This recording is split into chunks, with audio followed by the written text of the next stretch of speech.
So last night I watched Seagulls Fly Low from 1978, and as always, if you enjoy this, hit the follow button. I upload these every day. Once again, I find myself watching channel regular Maurizio Merli on my mission to completion of his filmography, and this time it's in a very atypical role. Whilst nearly every movie he made in the 70s is a Poliziottesco, this is a real change of pace. What starts as a thriller flips into a pseudo-romance movie halfway through, and despite some really wacky moments, like the female lead played by Nathalie Delon buying a puppy from some kids whilst they're on the run, and the very same puppy getting some reaction shots while it's implied Merli and Delon are making love, the movie actually works exceptionally well.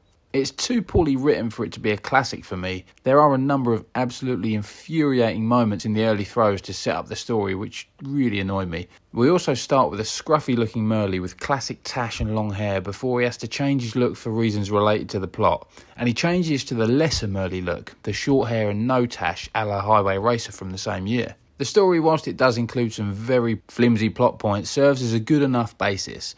Merli plays an American who's flown in to assassinate someone, and despite being on the plane ready to fly home afterwards, things go south and he has to go on the run.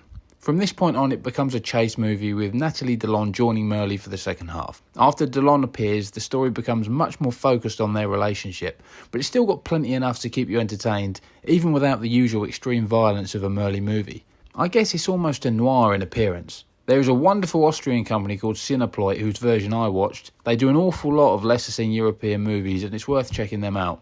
I've read a number of reviews that moan about a poor dub on this, but with the Cinepoint version I watched, it's available with the original Italian audio and subtitles. It's too weakly written for anything more than a 3, but it's a very engaging 3 and one I genuinely recommend.